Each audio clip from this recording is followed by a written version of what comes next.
Hi, everyone. Welcome to this presentation. I'm Christine Harms from the Florida Center for Instructional Technology, and I'm very pleased to have with us today Daniela Silva, formerly of the International American School of Lima in Peru, and now at the Dulwich College Group of Schools in Singapore. And Daniela is going to share with us some of her experience using the TIM evaluation tools and her plans for continuing to use them in her new location. So thank you so much, Daniela, for joining us today. Thank you, Christine, for inviting me. It's been a pleasure to be part of this journey. So just to start, I'm just going to share my screen. Just bear with me. There we go. I'm not going to put in presentation mode. Just a little bit about me. I'm a global citizen. I'm actually was born in Ecuador, South America, but my mom is from China. My father's from Brazil. My husband is from Uruguay, and our daughter was born in Nepal. So we are an international family. I started my career in the IT industry and then moved to education, where I got my master's in education. I've been a teacher, a CIO, and director of 21st Century Learning for Qatar Foundation, and high school principal. So I lived and worked in South America, Asia, Middle East, and now I'm back in Asia. And one of the ways that I like to be, stay current to what's happening inside the classroom is my partnership with the International Baccalaureate Organization. I'm currently an assessment author and also a principal examiner, and we're currently developing the new course that it's going to replace ITGS, and it's called Digital Society. And also, I also contribute a lot with COSIN. There's a Driving K-12 Innovation Series. So we get together sometimes, 3 times a year, and we look at different accelerators, trends, and hurdles that will happen in K-12. So once again, thank you, Christine, for inviting me. As Christine mentioned, I was at the American School of Lima, also called Colegio Roosevelt. And I was the director of technology and also learning innovation, so IT and Edtech, both sides. One of the things that I really want to encourage the learning innovation coaches or the technology integrationists was to use some sort of artifact that was going to help them succeed in the coaching opportunities that they had. But before they go to that place, I wanted them to experience, first of all, the tool. So one of the things that I created, it's called the Coach Performance Evaluation. And here, it was more about the coaches themselves, and they will go in with something that we call it looking for learning or informal class visits. So they were experienced and they were introduced to the team, but more than that, we actually were using Team O, which is the Technology Integration Matrix lesson observation tool. And first of all, we started there were 3 innovation coaches. So one of the goals was that they observed each other when they were doing coaching. And then also I will go and just do some, quick walkthroughs when they were, co-teaching or co-planning or co-delivering the class. So that's how it all started. We really wanted to do it little by little. Whenever you introduce something, first you have to do a proof of concept and see if it really worked. And it did. There was a third point of reference for us when we were debriefing how the coaching session went, and also that made them more experienced in the tool itself. So that was really good. I hope that the school continues moving forward with Tim. And as Christine mentioned, during the last, I would say, 2 months, I started my journey to moving back to Asia. I'm currently the group head of learning, innovation, and educational technology for the Dulwich College schools. There are 10 schools around Asia, in Singapore, China, South Korea, and also Myanmar. So right now we are still in discovery mode, and right now I'm still looking at what has been done at the group itself and to honor all those efforts that have happened before. But one of my thinkings, and it hasn't been approved, it's only on exploratory mode, is TUPS. I really like the way that this survey can provide us a baseline of information. We have, a lot of teachers across the region, and we really want to make sure what do we know, where they are within technology integration, so we can create those personalized learning paths to know where they should go. Um, and itself, if this goes forward, it's still going to be at a small scale, and see how that goes so we can actually launch it group wise. So that's one of the objectives that I have, and see how can also teams support the ISTA standards that we have adopted for students and teachers, and also how it complements the summer model.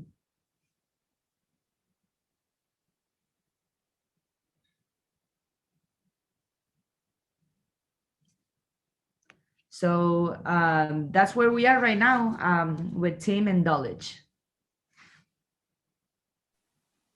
Thanks so much, Daniela. I know in the class that we were working in was the coaching tool. I'm curious if you see that being something that might be helpful in the future in your new location. Definitely. That was something that I haven't explored yet. Okay. Team has a lot of tools. So I look at the lesson observation. I looked at TUPS and now the coaching one.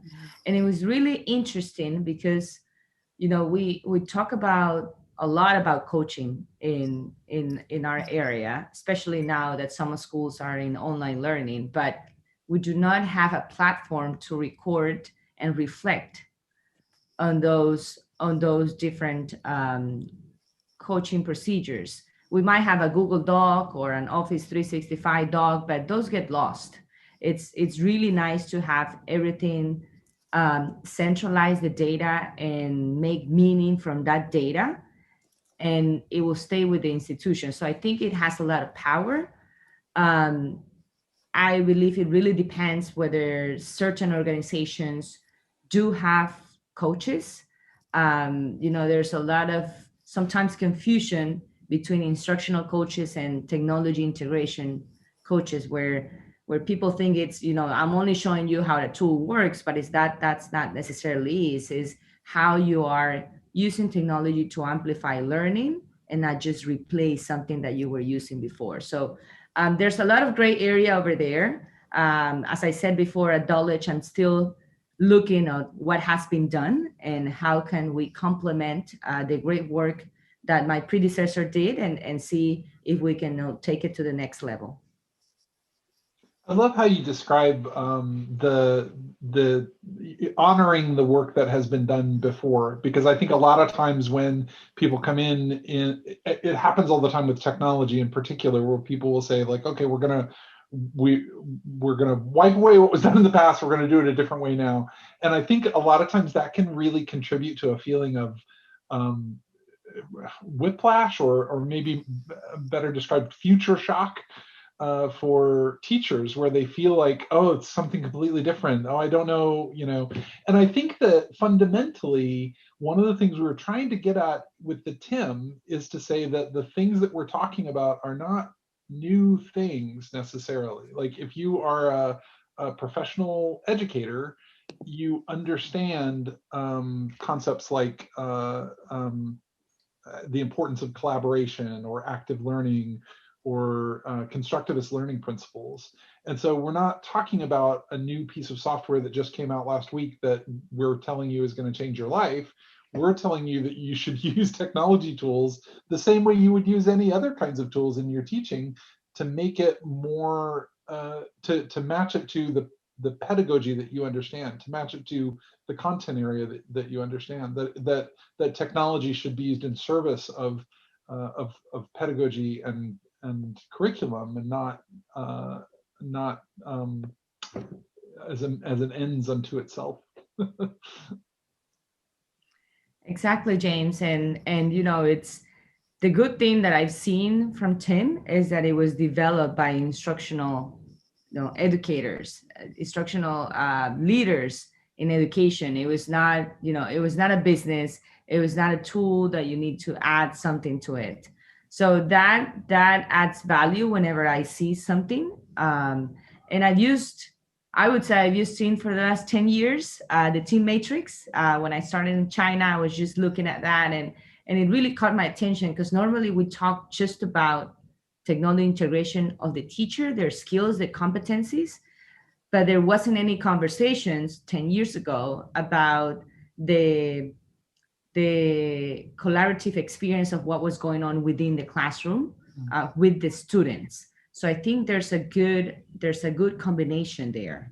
Yeah. It's, I feel like, I mean, kind of a concept that keeps coming up is talking about like the conversations that you can have that are driven by the data that you're getting.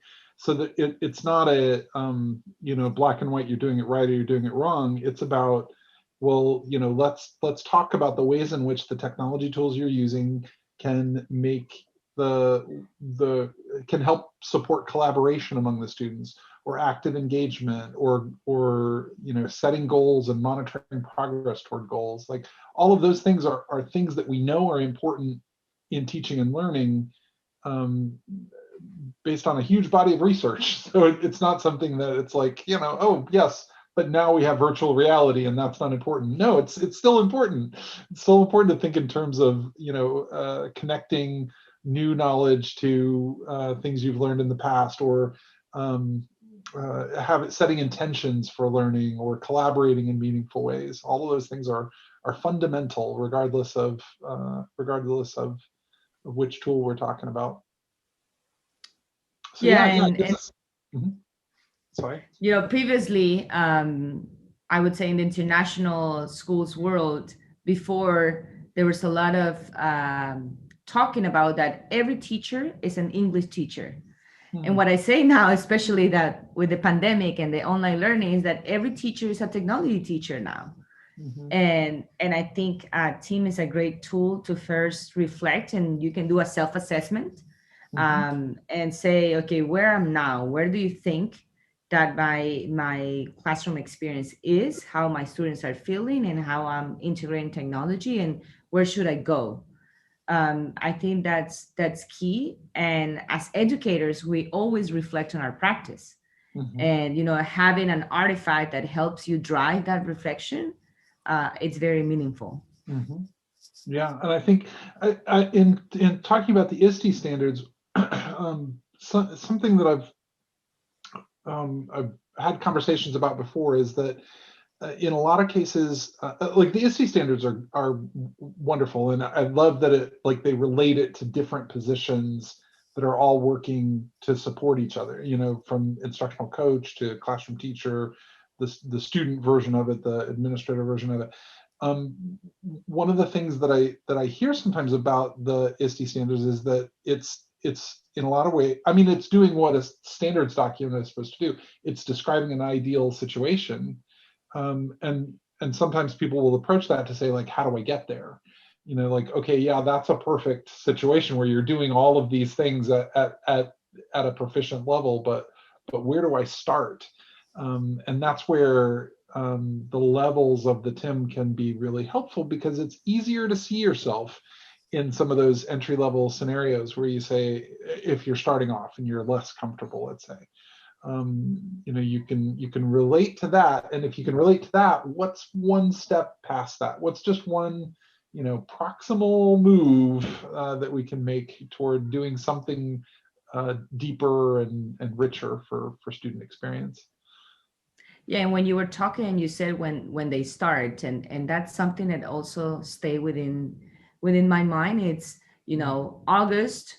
In international education, there are a lot of teachers that come and go. So how do you sustain and maintain the same terminology in terms of technology integration? So one of the things that I'm exploring is that maybe during orientation week for all the new teachers, they are exposed to this, or they use the TUPS just to get a sense of the future of how we're using technology integration. So that's another option that we might have in the future. That's great. I was going to ask you if you were thinking about introducing the TIM conceptually to the group of teachers across your system now. That's one of the ways. We have Edtech coaches around each of the schools. So first, I really need to cook the idea within them. It was briefly presented to the heads of colleges. It needs to be approved. So there are a lot of steps in the journey. Everything is just in my head right now, but I think it will be really good if the plans can materialize. Yeah. Well, we'd love to help. Anything we can do to support your efforts. If you need, if we can help by presenting material to heads of schools or to anyone else, or supporting you in developing the materials that you need to present to them, we'd be happy to. Thank you so much. I'm just in the stages of developing a plan. Sometimes a goal without a plan just stays as a wish. So I'm just focusing on that now. Thank you. I'll reach out for sure to you or Christine if I need any help. Sure. Absolutely. Have you lived in Singapore before? No, I lived in China. I visit Singapore as a tourist, but living and being a tourist is very different, but we're loving it. It's really, really nice. Oh, that's wonderful. I've heard wonderful things about Singapore. I'd love to visit there someday. Yeah. Whenever we go back to normal, you're welcome. Right. Back in after whatever we're in right now in the future. Yeah. Well, thank you so much for coming today. Yeah, I just wanted to point out, Daniela, that Roy did just put in the chat the link for where the recordings will be. And as I mentioned, Michelle presented earlier this afternoon from the coaching course, and she had something you might want to check out where she did have her trajectory, a timeline planned out of how she was going to introduce different pieces. And that made me think you might want to check that out, because she was in a similar phase of thinking about how to introduce the concepts of the TIM and introduce some of the different tools across the next school year. So thanks. I'll check the recording. Thank you, Christine. Yeah. And of course, as James said, we're always here to help. So just let us know how we can support. Perfect. Thank you. Thank you. Have a great day. Yeah, thank you. Thank you. Have a great day, Thank you Daniela. so much. Take care. Bye. Bye-bye. Bye.